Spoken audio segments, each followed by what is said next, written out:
It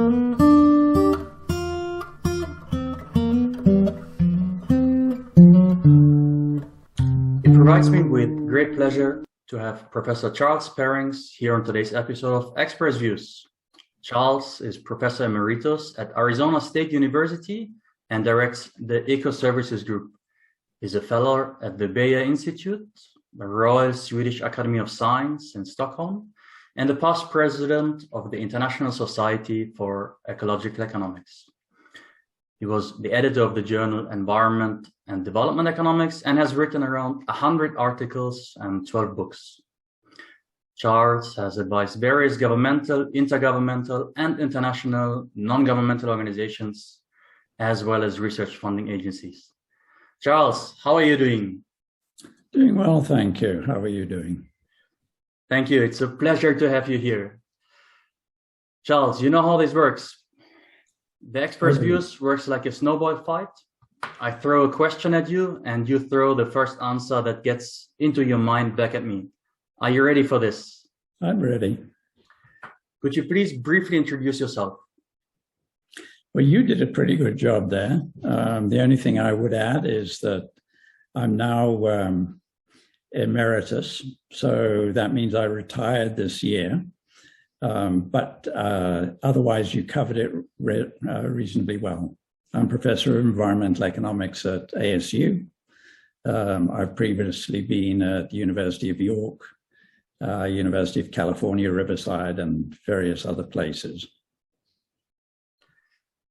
What do you view as the most challenging aspect of being a professor these days?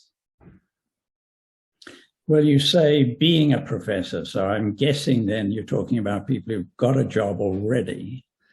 Once you've got a job, I think the toughest thing is negotiating tenure, developing a strategy in terms of research, in terms of teaching and service that works, but still leaves you with a reasonable work-life balance, and still leaves you with enough time to be able to read outside of a very narrow area within a single discipline. That, for me, is the biggest challenge. I couldn't agree less. What is your favorite article in environmental economics? Oh, that's easy. Harold Hotelling's 1931 article in the Journal of Political Economy. And the reason for that is simply that that single article provides the theoretical foundations for resource economics, for environmental economics. It provides the canonical model that we have used ever since. And it does so in a way that is just extraordinarily insightful. There's so many economists who have given me exactly the same answer. I think Harold Hotelling would be happy to hear that. Yeah, it's a shame that he died too soon. He died before it was possible for him to be awarded a Nobel Prize. Otherwise, he would have been a shoo-in for that. What book should every environmental economist have read? I'm going to go with something similarly foundational, I think. Carl Joran Mehler in 1974 wrote a book called something like Environmental Economics, a Theoretical Inquiry, if I remember it rightly. I'm very bad at remembering titles. And it's for a similar reason. It provided us with the foundations on which we now understand the valuation of environmental goods and services that are not marketed. I should look at that book. I haven't seen it yet. What do you think is your biggest contribution to environmental economics? Well, you mentioned that I was at one point president of the International Society for Ecological Economics. And while I was doing that, I saw my main challenge as trying to bring about a rapprochement between environmental and ecological economists to explore the commonalities in approaches and so on. And I have to say, I think I largely failed in that endeavor. So my first contribution is a significant failure. I just underestimated the degree to which people on both sides of that aisle were polarized in their views. If I made a contribution myself to the of an intellectual kind, it would be in understanding the economic causes and consequences of biodiversity change. Yes, your articles inspired me a lot. What do you think is the most pressing environmental problem, and how can it be solved? Okay, I'm going to give you a big environmental problem, and it's not so clear how it can be solved. But I think the most pressing environmental problem is to get to grips with the implications of the growth and closer integration of the global economy. And I know that turns into a really large problem because it underpins so many different things. It affects the general circulation systems, the climate. It affects the dispersal of pollutants, the generation and dispersal of pollutants. It affects the abundance, the richness of species and other life forms, and their dispersal across the globe.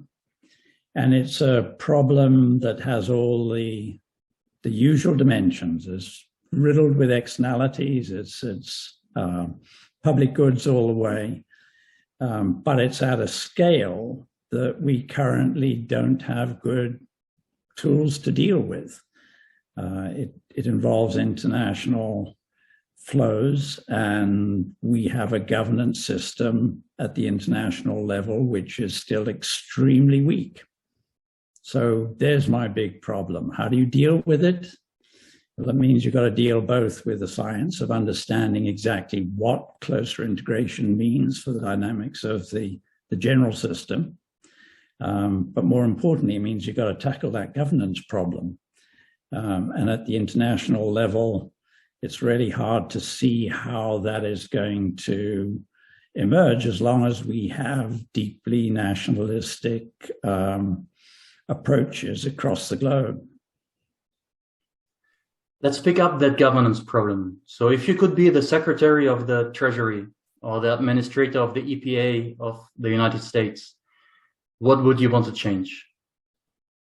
Okay, so you're giving me a role within the US. In that case, I'm going to say my answer is that I would like to see them appreciate more deeply the interdependence between solutions that take place at the national level and the international dimensions of the problem. You know, so often what we see is even those who would say we need to get the prices right, and getting the prices right means that we've got to approach something like the social opportunity cost of resource use. Even the people who recognize that will then focus on social in a very narrow context. So it will be the society of interest being either a local group, more often a national entity. But we tend not to deal with the international dimensions of that problem. Let's talk about getting the prices right. Will a price on nature make our world more sustainable? Depends on the price, doesn't it? So you could have a price on everything and you could still have a completely unsustainable system. But certainly if if you got prices that reflected the true social opportunity cost of resource use, that would help a lot. It would at least ensure that you were being efficient, even if your goals were not to be sustainable. And you can efficiently approach extinction, no question.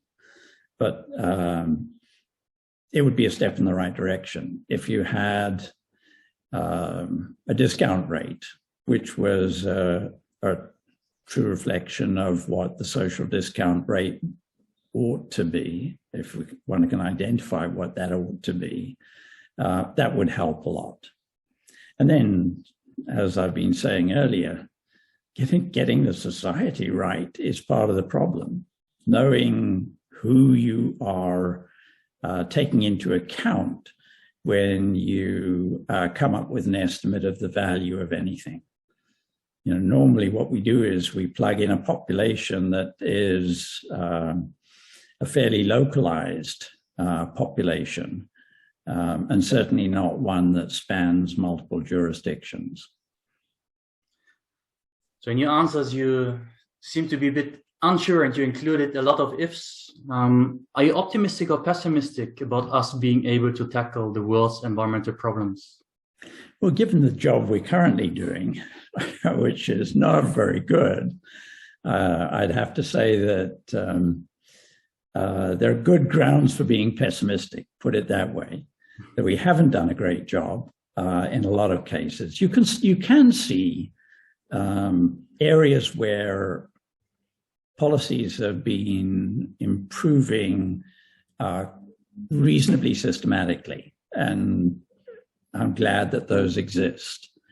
But if you were to take, for example, the approach to the management of the COVID pandemic, exactly the kind of problem where you would have thought what you should be doing is focusing on a global response to a global challenge. We instead saw the devolution of responsibility to the lowest possible level, and encouragement to people in different local jurisdictions to ignore the impact of their actions on others. Maybe the US is a particularly bad example of this, but I see it pretty well everywhere, that we took a very localized response to a global challenge, and we're going to live with the consequences. Delta was a consequence. Omicron is a consequence. There will be other variants, and they will come from the parts of the world that we're currently neglecting. Yeah, thank you for that important point. Yeah. I will say one thing, because it sounds really pessimistic. I am optimistic in one respect. I think that there are a lot of smart people around the world, and there are a lot of quick learners around the world, and I'm hopeful that there are enough of them that we won't always make the same mistakes. Well, this brings us immediately to our next question. So which environmental economists do you admire the most? Well, I think I've already answered that, haven't I? Harold Hotelling, by a country mile. And his student, Ken Arrow, was no slouch. But I think Harold Hotelling is the man I would identify.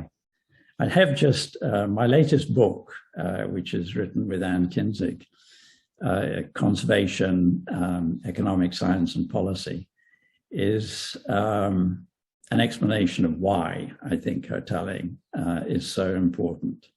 It builds a general theory of conservation, and it derives almost wholly from Hotelling's original 1931 paper. But by the way, I've also discovered that Hotelling wrote, in 1929, he wrote a paper in the EJ, which dealt with stability and competition. It turns out that paper is almost the sole source for the canonical model, the intermediate, the median voter model in political science. So this man has had just a huge, huge impact across the disciplines. With whom would you like to write your next article? I'm really open about that. My most recent papers, which have just come out, have been with an ecologist, Simon Levin, but two political scientists, Helen Milner and Michael Hector, and a former applied math student of mine, Robert Mamada.